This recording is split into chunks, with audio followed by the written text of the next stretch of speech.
Namaste! Turpinot rubriku Latvijas spēka vietas, šodien mēs apskatīsimies Latvijas Saeimas ēku. Un mēs zinām, ka ir taču baznīcas, kuras ir spēks un kur cilvēks var iet piepildīties un saņemt sirds mieru vai atbildes sevī. Un kas tad ir Latvijas Saeimas ēka? Un tā vieta, uz kā viņa tiek uzcelta, ja? Un šeit ir tāda ļoti, tad, kad es kā savienojos ar šo ēku, šo vietu, ir tāda sajūta, kad es pietuvojos kādam ļoti slimam cilvēkam, kas iznīcina pats sevi. Un tur ir tāda puvuma smaka un garša, tāda tik ļoti neharmoniska vieta, kā jūs varat iedomāties, kad tas ir kaut kas, jāsaka, tāds kaut kas. Un varbūt kāds viņi iedomāsies, ka jātājas ir kaut kāda rituāla un tas viss jātīra. Nē, tas stāsts nav par to, un es jums pat neieteiktu to nekādā ziņā darīt. Jā, kad tā ir, sauksim, varētu to aprakstīt tā, kad mēs ar jums dzīvojam vienā, pasaulē, jā. Tā ļoti vienkārši. Mums, tā kā ņemam Rīgu, Latviju, ir viena pasaule. Jūs teiksiet, jā, tur vēl tagad citi cilvēki dzīvo citās pasaulēs, neiesim tik smalki, tā tad ir viena pasaule. Un šī ēka, un šī vieta, tā ir savā veidā pilnīgi cita, izveidota, tāda pasaule, kā varētu teikt, kā tagad tāda, kā man to pat sanāk, pasaule pasaulē, sauksim tā, kad Latvijas Saeimas ēka, tā enerģija, tā ir pasaule pasaulē. Un kāda tad ir viņas kāds ir viņas tas uzdevums? Ja mēs ņemam pirms tam Latvijas universitāti, Latvijas universitāte, tā var teikt, ir enerģijas spēkstacija. Tad kas tad ir šeit, šai ēkai, un kāds ir viņas uzdevums, un kāpēc viņa radīta, varētu teikt? Tad šī vieta un šī enerģija šobrīd, kāda viņa ir, tad viņa sanāk ir radīta, kurā cilvēks ienākot, viņam ir jāaiziet tādas ļoti lielas cilvēciskās vērtības skola, varētu teikt. Tur, mēs zinām arī, tur neiekļūs jebkurš katrs, jā, tātad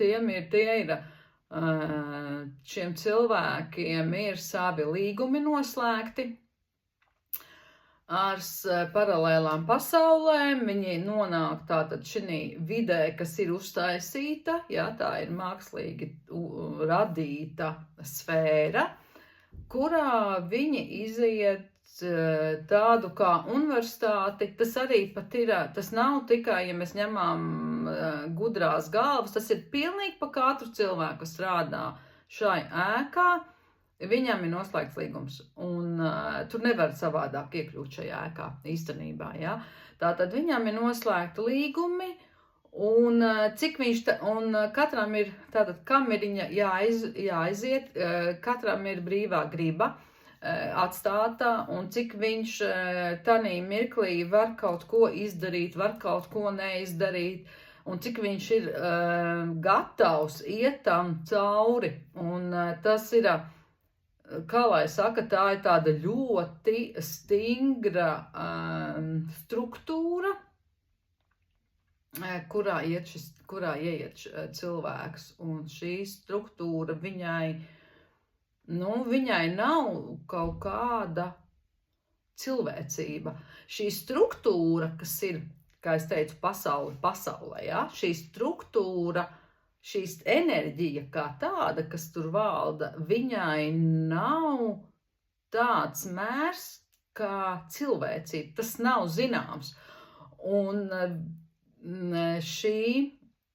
šis objekts, varētu teikt pat tā, viņš šo cilvēcību uzzina caur tiem cilvēkiem, kas ir šī objektā iekšā, varētu teikt. Un tas ir ļoti interesanti, ja es vēroju to visu, ja, to struktūru, sanāk, cilvēks ieiet šai objektā, viņam pieslēdzās līgumu. Nu, tātad pieslēdzās scenārijs, ko nosaka jau šis objekts. Citiem cilvēkiem viņi iziet no turienes, šis scenārijs, viņš strādā tikai šī objektā. Citiem cilvēkiem tātad tas aiziet jau līdz arī ikdienā. Ja? Viņi jau ārpus šīm telpām, viņi ir ļoti sasaistīti ar šo objektu un strādā tikai šīm objektām un iziet savas šīs mācību stundas. Tāds ļoti, un ja es tā kā skatos, kad tas tiek kad tas objekts tā kā parādās, ja, kad viņš nosaka to savu būtību, un tas ir jau gana sen. Tas nav tikai, mēs neteiksim 40. gads, 90. 18, nē. Tas jau ir daudz senāk. Viņam, laika gaitā viņam ir mainījušās šī objekta kaut kādi galvenie kritēriji, bet līgumi, nē, viņiem ir konkrēti līgumi ar tiem cilvēkiem, kas ienāk viņā. Es varbūt ļoti sarežģīti, varbūt stāstu nesaprotami, bet jūs varat pārprovēt, sajust kaut vai caur enerģiju, ko nes šis objekts un šo cilvēku. Kāpēc citreiz mums liekas, tā kā cilvēks bijis kā cilvēks, viņš ieiet tur un viņš kaut ko zaudē un vispār nesakarīgi runā. Pat tur ir tas, kad ieejot, pirmkārt ļoti daudziem nebija tur jānokļūst un tā bija tāda, varbūt teikt, nepareiza cilvēka izvēle. Viņš tā kā gribēja kā labāk, bet sanāca kā vienmēr, kur tiek pārbaudīta cilvēka iekšējā, tā kā vara un šī pozicionēšana. Tā kā šī ir ļoti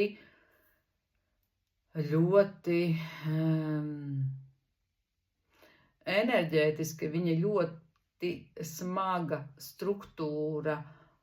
Ja mēs ņemsim kā tādu matemātiku, tad tur ir nenormāli daudz formulu, sarežģītu, smagu formulu, savienojumi.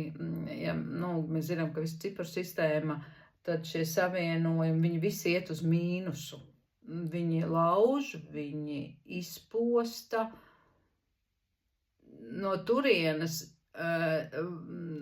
ir arī tā, ka cilvēks ienāk tādā struktūrā, viņš izdara, kas viņam ir tā kā jāiegūst, viņš iegūst šo pieredzi, un viņš klausa savai sirdsbalsī un iet prom.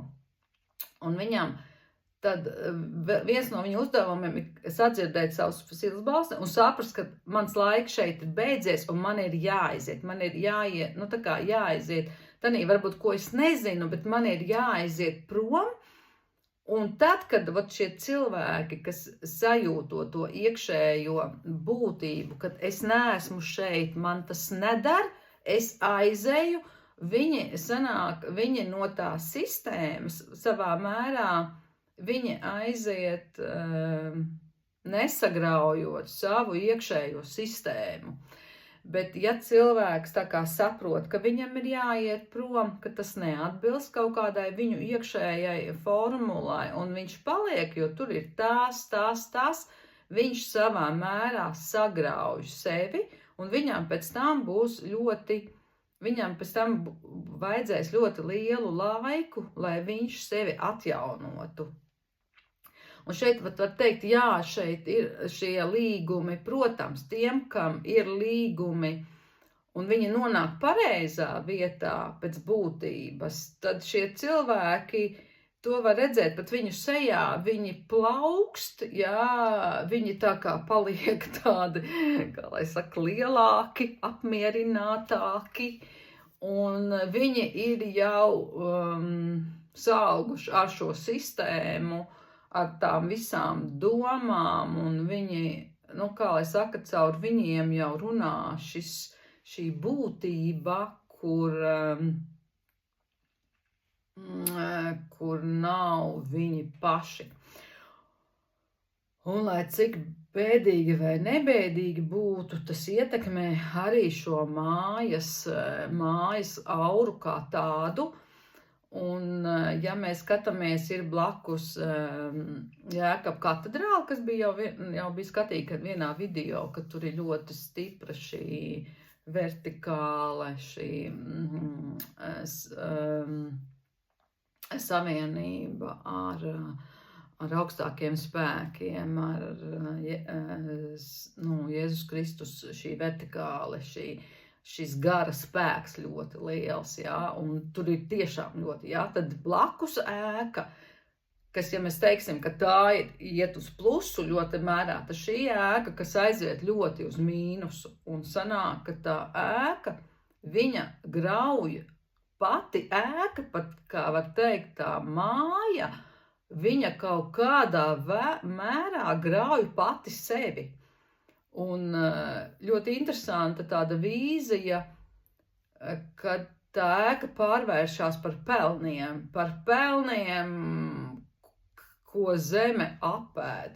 Tad viņi tāda rāda, un šī tā kā katedrāle, jā, viņa spīd savā gaismā, tad šo ēku vienkārši zeme apēd pati par sevi, viņa pārvēršas pelnos. Un tā nav, kad, piemēram, kādreiz gružus, un mēs tos gružus vedam kaut kur. Nē, viņi rāda, kad vienkārši zeme viņu noēd. Un zeme tā kā attaisās un paņem šo visu ēku un apēd pati sevi savā veidā. Tā kā ēkām arī daudz, mēs zinām, pa māju stāstiem viņi ir daudz savādāki. Katrai mājai savs stāsts, un ja mēs ejam vēl tā, tad pirms 18 gadu šai ēkā, ka viņa, tāpat, jā, viņa rāda, ka tāpatās arī viņa jau tad bija kā tāds pasaule iekš pasaules, un šī objekta esamība jau viņām bija tad, kurai jau bija konkrēta funkcija, ko viņa dara un kāds ir viņas uzdevums un kādu līgumi tiek slēgti ar tiem būtnēm, kas ienāk šī mājā. Tāds ļoti negaidīts, interesants stāsts, man liekas, par šo ēku. Jauku jums dienu!